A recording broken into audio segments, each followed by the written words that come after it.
Hello everyone, welcome to bearded daredevil. आज के समय में अगर कोई आपसे कहे कि रोज चावल खाओ और फिर भी पतले रहो, तो शायद आपको ये मजाक लगे, क्योंकि हमें बचपन से ही यही बताया गया है कि चावल मोटापा बढ़ाता है। लेकिन दुनिया में एक देश है जहां लोग हर दिन चावल खाते हैं, फिर भी मोटापा दुनिया में सबसे कम है, और वो देश है जापान। तो असली सवाल यह है, अगर चावल मोटापा बढ़ाता है तो जापानी लोग पतले कैसे रहते हैं। आज हम इसके पीछे की सच्चाई जानेंगे और साइंस समझेंगे। हम अक्सर तीन बातें सुनते हैं: चावल खाने से वजन बढ़ता है, कार्बोहाइड्रेट्स मोटापा बढ़ाता है, अगर आपको फिट रहना है तो डाइट में चावल ना के बराबर खाने चाहिए।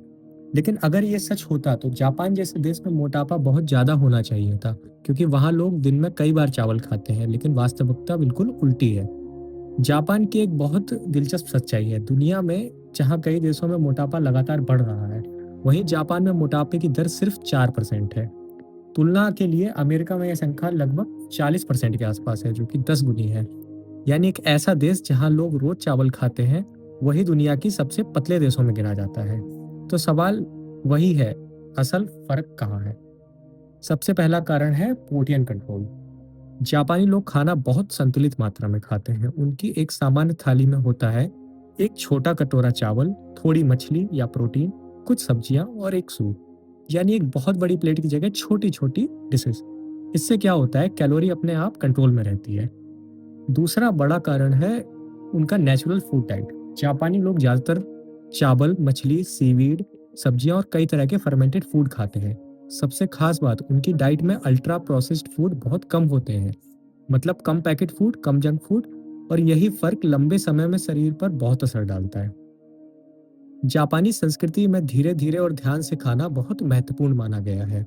जब आप धीरे धीरे खाते हैं तो आपके दिमाग को समय मिलता है ये समझने के कि पेट भर चुका है। इसके तीन फायदे होते हैं: आप कम कैलोरी खाते हैं, ओवर ईटिंग कम होती है और पाचन बेहतर होता है। इसलिए वहाँ लोग जल्दी जल्दी खाना खत्म नहीं करते। जापानी खाने में एक और खास चीज होती है फर्मेंटेड फूड्स, जैसे मिसो, नटो और कई तरह की अचार वाली सब्जियां। ये फूड शरीर के गट माइक्रोबायोम को बेहतर बनाते हैं, जिससे पाचन अच्छा होता है, मेटाबॉलिज्म बेहतर होता है और शरीर पोषक तत्वों को ज्यादा अच्छे से उपयोग करता है। सिर्फ डाइट ही नहीं, उनका लाइफस्टाइल भी बहुत एक्टिव होता है।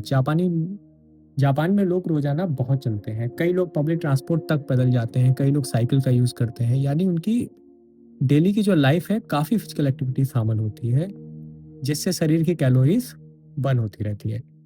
जापान में खाने से जुड़ा एक बहुत प्रसिद्ध सिद्धांत है, हारा हाचिबू। इसका मतलब है पेट 100% भरने से पहले खाना रोक दे। यानी लगभग 80% पेट भरने तक खाना। यह एक छोटी सी आदत, लेकिन यही आदत ओवर ईटिंग को रोकती है और लंबे समय तक वजन कंट्रोल में रखती है।